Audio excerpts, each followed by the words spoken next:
This is Module 6, Lesson 8 of 5th grade math.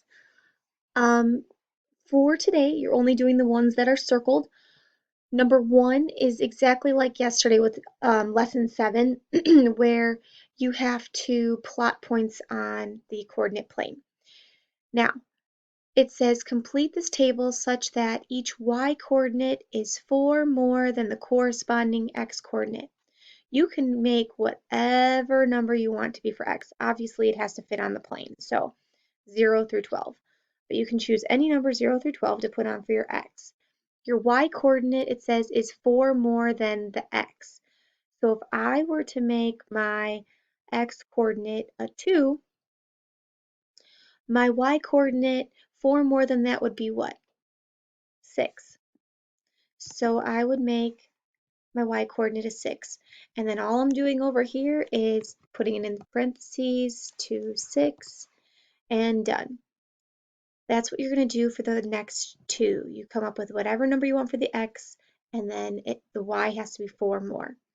You're plotting each point on the plane, then constructing the line again, and then finding 2 other points on the plane on that line that could be coordinates that fall on that line. Same thing as yesterday. Okay, so if you have any further questions, you can go back to yesterday's lesson 7, or if that doesn't help you, feel free to email me. But you're only doing 1A, B, and C. Then you come down to number 3 and you're doing A, B, and C. This is where it gets a little bit more difficult. This is like the one problem that you had to do yesterday where you're having to kind of write an equation. It says use the coordinate plane below to complete the following tasks. Graph these lines on the plane. Line L. Whatever your line L is, you're going to have all these points and then you're going to connect them and then you're going to label that as line L. It says x is equal to y. That means that whatever your x is, your y is going to be the same number. So once again, 0 through 15 are the number options that you can choose from. But if x is, let's say, 4, then what does your y need to be? If x is equal to y, then your y needs to be 4. So, oops, 4. And then all you're doing is in parentheses, you're putting down 4, comma 4. You're going to do the same thing for B and C. Choose whatever numbers you want. You don't have to have 4 and 4 as yours. You can have whatever numbers, but x and y are equal to each other. And then you're going to connect those points and write line L next to it. For line M, it says y is 1 less than x. Well, come up with whatever number you want for x. Always start with x. Make a number. You can say 6, 7, 10, 15, whatever you want. And then y is going to be 1 less than that. So if I chose 10, my y is going to be 9. If I chose 5, my y is going to be 4. So it's up to you what you would like to do for that. Then once again, connect the dots, and that's going to be line M here. All right, and then also make sure to put the letters next to each point as you plot them on here. So if G is 5, 4, then when you find 5, 4, make sure to put the G next to that dot.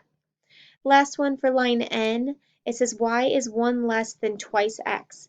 When I read this one at first, I had to read through it a couple times because it was tricky to understand. Think about this. Y is 1 less than twice x.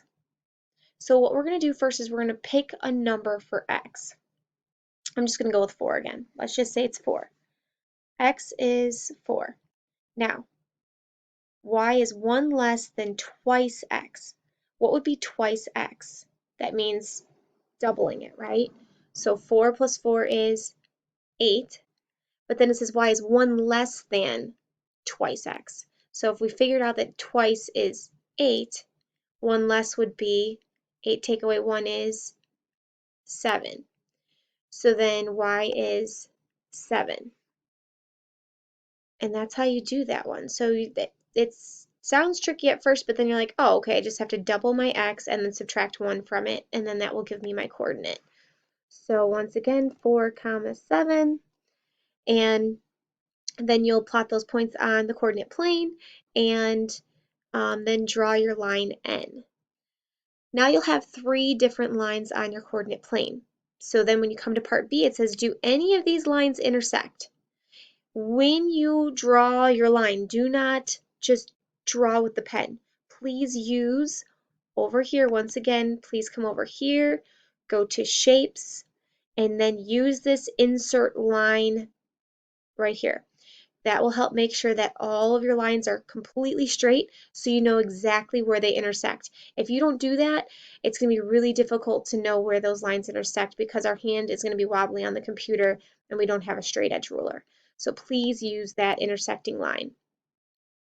All right, so if so, tell me the points. If they intersect at 4, 7 or, you know, whatever, 3, 3, please write down all the coordinates where they actually intersect.